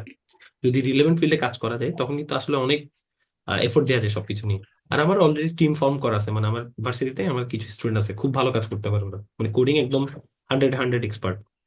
তো আমি ভাইয়া করি কি দেখেন, আমার, যদি হ্যাঁ হ্যাঁ যদি একটা গ্রুপ ফর্ম করা যায়, দুই তিনজন বা তিন চারজনের একটা গ্রুপ ফর্ম করা যায়, কারণ আমি হ্যাঁ এটা নিয়ে কনফিডেন্ট যে ডেটা সেট বা এই বর্তমানে এই কাজে যেটা আমার কনসেপ্ট আছে সেটা নিয়ে আমি হ্যাঁ কনফিডেন্ট। বাট আমার হ্যাঁ হচ্ছে গিয়ে এটাকে ফাইন টিউনিং করতে হবে। হ্যাঁ। তো যদি কোনো গ্রুপ ফর্ম করা যায় বা সামহাও কিছু করা যায় যেটা দিয়ে আসলে আগানো সম্ভব, তাহলে এটা তো ভাইয়া আপনি একটু হেল্প করেন। তা তো অবশ্যই করি। আমি আপনাকে একটা স্যাম্পল ডাটা দিব হয়তো আগামীকালকে, একটা পার্ট আমি আপনাকে দিব হয়তো, বা দেখেন আপাতত এখানে যদি আমার যে কোডটা বা মানে মডেলগুলো সিলেক্ট করছি সেগুলা কিরকম হয়, বা আইডিয়াটা যদি একটু আর কি আপনার সাথে শেয়ার করতে পারি, তাহলে হয়তো বা আপনি বুঝতে পারবেন কি করতে চাচ্ছি। আচ্ছা, প্রবলেম নেই, তাহলে এটা নিয়ে বসবো আমরা, আর তাহলে মিটিং করবো আর কি কাজ নিয়ে, কারণ কাজ শুরু করে তো আদারওয়াইজ এগুলো সময় লাগে, তো অনেক সময় লাগে। হ্যাঁ, হ্যাঁ, তা তো অবশ্যই। রিভিউ করার পর আপডেট করা লেটেক্সে নিয়ে, এগুলো অনেক সময়ের ব্যাপার।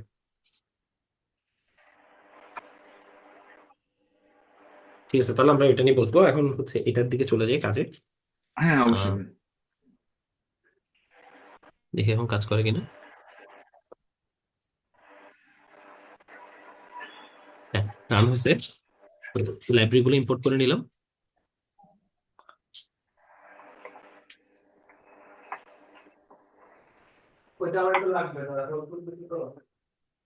লাইব্রেরি ইম্পোর্ট হচ্ছে।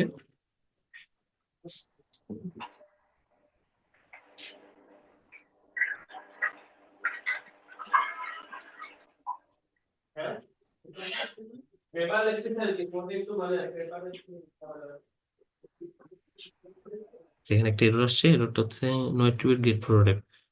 ওকে,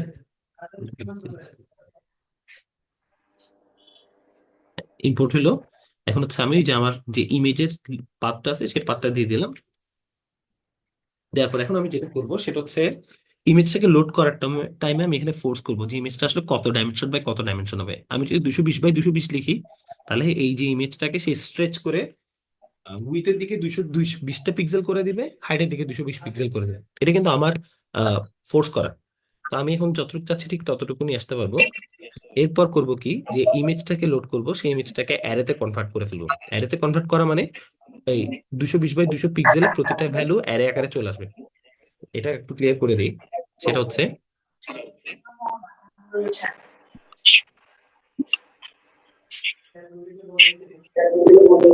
এই যে, এখানে আমার ফোল্ডার একটা ছবি আছে, যে ছবিটা হচ্ছে,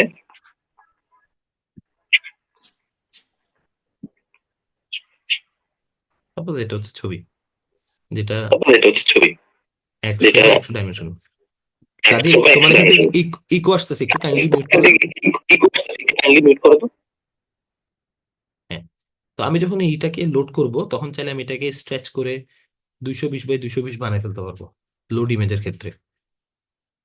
তো আমি কি বড় করতে চাবো নাকি ছোট করতে চাবো, সেটা হচ্ছে স্ট্রেচিং, ওই যে লোড ইমেজের সময় আমি যে লিখে দিছি ওইটা ডাইমেনশন।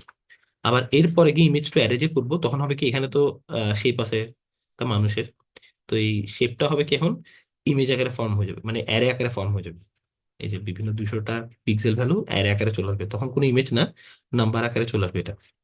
তো এখন সেটাই করার জন্য আমি করলাম কি, অ্যারেতে নিয়ে গেলাম। এরপর ওইটাকে ডাইমেনশন এক্সপ্যান্ড করলাম, যে এক্স ইকুয়াল এনপি ডট, আমি আচ্ছা দেখাই এটা, এই লাইনটা পরে রান করি তাহলে ক্লিয়ার হবে আরো। এটা যখন করলাম ইমেজটাকে লোড করে 220 বাই 220 নিয়ে গেলাম। এখন হচ্ছে এক্স কে যদি প্রিন্ট করাই, এই যে এক্স হচ্ছে এখন পিক্সেল ভ্যালু গুলো চলে আসছে, যেখানে যেখানে খালি সেখানে 255, যেখানে কালার আছে সেখানে 1 থেকে শুরু করে বিভিন্ন ভ্যালু। তো এখন এটাকে কি করলাম, নামপাই এক্সপান্ড করে দিলাম।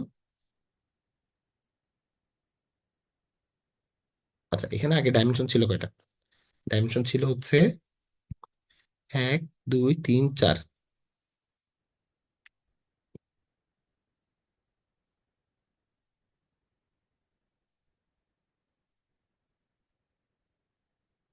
হ্যাঁ, পুরাটাকে আহ 1 ডাইমেনশনে নিছে। এখন এটাকে যখন আমি কি করব, এনপি ডট এক্সপান্ড ডাইমেনশন দিব, তখন কলাম ওয়াইজ একটা ডাইমেনশন বেড়ে যাবে, যার কারণে এটা 4 ডাইমেনশন হয়ে যাবে। মানে 4 ডাইমেনশন বলতে রো বাই কলাম, তো প্রতিটাতে আবার সাব রো সাব কলাম, এটার কারণে 4টা দেখাচ্ছে টোটাল, মানে উপরের দিকে প্রতিটা পিক্সেলের ভ্যালুগুলা। তো এই কাজগুলো করার পর এখন আমি যেটা করব সেটা হচ্ছে একটা অ্যারে নিব, যেটার নাম হচ্ছে অগমেন্টেড ইমেজ। এটা একটা ব্ল্যাঙ্ক অ্যারে, একটা লুপ চালাবো। বললাম আহ আচ্ছা এর আগে একটা জিনিস বাদ দিছি, সেটা হচ্ছে data generation. Image data generator নামে আমি যে লাইব্রেরিটি ইম্পোর্ট করছি, এই লাইব্রেরিটার কাজ হচ্ছে এখানে আমি আসলে কিভাবে কিভাবে চেঞ্জ করবো জিনিসগুলো বলে দিতে হবে। যেমন আমি রোটেশন, ইমেজগুলোকে 30 ডিগ্রি রোটেশন করব, উইথ 0.2% শিফট করব, হাইট 0.2% শিফট করব, জুম রেঞ্জ, শিয়ার রেঞ্জ, হরাইজন্টাল ফ্লিপ করব, ভার্টিক্যাল ফ্লিপ করব। আমরা একটু আগে থিওরিটিক্যালি যা যা দেখে আসছি, তো এগুলো দিয়ে ইমেজ জেনারেটরকে আমি বলে দিলাম সবকিছু। আর এটাকে ডাটা জেন নামে একটা ভেরিয়েবলে রাখলাম। এখন আমি করলাম কি, একটা লুপ চালালাম যে ব্যাচ ইন ডাটাজেন ডট ফ্লো।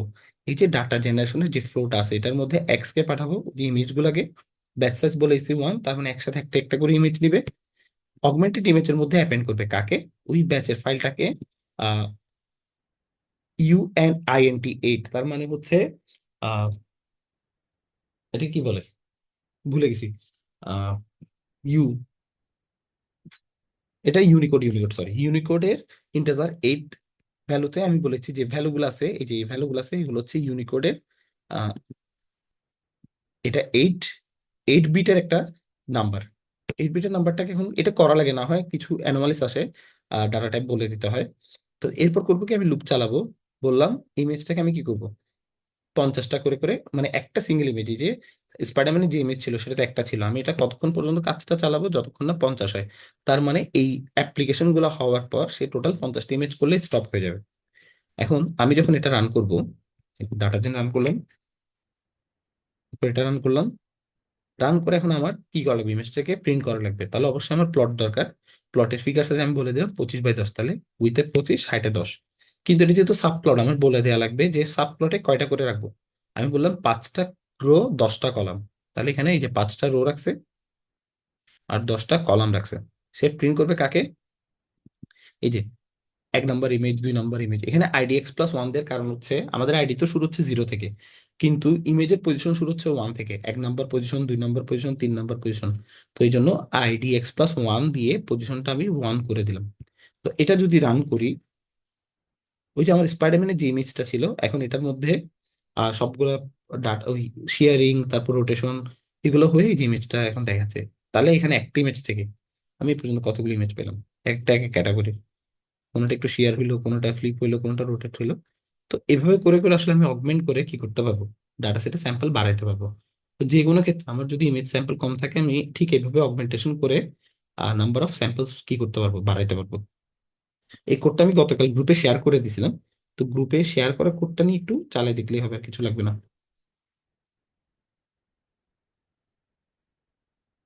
বুঝে গেছে? জি স্যার। রাজীব তুমি হচ্ছে যে কোনো ইমেজ নিয়ে একটু রান করে দেখো ভাই, আপনিও একটু করে দেখেন, কারণ আমরা হচ্ছে যখন সিগন্যাল প্রসেসিং নিয়ে কাজ করব, সিগন্যাল তো সবসময় নিউমেরিক্যাল ভ্যালু থাকে না, ফ্লো আকারে থাকে। তো আমরা চাইলে এই ফ্লো গুলাকেও ইমেজ রিলেভেন্ট কাজগুলো করে ফ্লো থেকে এটাকে নাম্বারে কনভার্ট করে ফেলতে পারি। যেমন ফুরিয়ার অ্যানালাইসিস করে একটা সিরিজ থেকে আমরা এটাকে নাম্বারে জেনারেট করে ফেলতে পারি। তো অনেকগুলো কাজ আছে সিগন্যাল প্রসেসিং নিয়ে, যারা কাজ করে তার হচ্ছে এই যে ফুরিয়ার অ্যানালাইসিস, তারপর ওয়েব ট্রান্সফর্ম নিয়ে, তারপর এটাকে কি বলে, MFCC তে কনভার্ট করে সিগন্যাল থেকে নাম্বার ভ্যালুতে কনভার্ট করে। যেমন আমরা যারা অডিও নিয়ে কাজ করি, অডিও তো ওয়ান কাইন্ড অফ ফ্রিকোয়েন্সি, তাই না? তো অডিও তো আসলে না ইমেজ আকারে থাকে, না থাকে হচ্ছে টেক্সট আকারে। অডিও সম্পূর্ণ আলাদা একটা ফর্ম। তো অডিও ফর্মটাকে আমরা যখন প্লে করি, এটা ফ্রিকোয়েন্সি যেটা আছে, ফ্রিকোয়েন্সিটাকে ইমেজ আকারে ফর্ম করি। সে ইমেজটাকে এমএসসি তে কনভার্ট করে ওইটাকে 0 and 1 নাম্বারে নিয়ে নিয়ে বিভিন্ন ভাবে আমরা নাম্বার কালেক্ট করে ফেলি। আর যদি নাম্বার একবার পেয়ে যাই, তখন সেটাকে আমরা কি করতে পারি, মেশিন লার্নিং এ পাঠাতে পারি। তার মানে আপনার যাই হোক না কেন, যে ধরনের যে ফর্মের ডাটাই হোক না কেন, আপনি যদি ওই ডাটাটাকে কি করতে পারেন, ইমেজে কনভার্ট করতে পারেন বা নাম্বারে কনভার্ট করতে পারেন, good to go with machine learning and deep learning models. বুঝা গেছে ভাই? হ্যাঁ ভাই। রাইট। তাহলে আমরা এখন কাজগুলো আগাই নিই, একটু হালকা প্র্যাকটিস করেন। মানে কয়েকদিন ছোটখাটো করে এই ধরনের ছোটখাটো কোডগুলো প্র্যাকটিস করলে হাতে চলে আসবে। তখন বুঝবেন আসলে মানে কিভাবে সাবপ্লট করা লাগে। এই ধরনের কাজগুলো করলে হবে কি, আমরা নতুন নতুন প্রজেক্টে মানে দেখাই দিতে পারবো, অ্যাটলিস্ট যারা কাজ করবে তাদেরকে বুঝাই দিতে পারবো যে আমার এই জিনিসটা দরকার। পাইথন দিয়ে সবই পসিবল, মানে সব করাই যায় একদম, যা যা অন্যান্য সফটওয়্যারে করা যায় পাইথনে সবই করা যায়। তো পাইথনটা শিখে ফেলা উচিত। আপনার জাস্ট অ্যাপ্লিকেশনটা চেঞ্জ হবে আর কি, কোন জায়গায় গিয়ে অ্যাপ্লাই করবেন সেটা। তো বেটার হয় আমরা যদি এই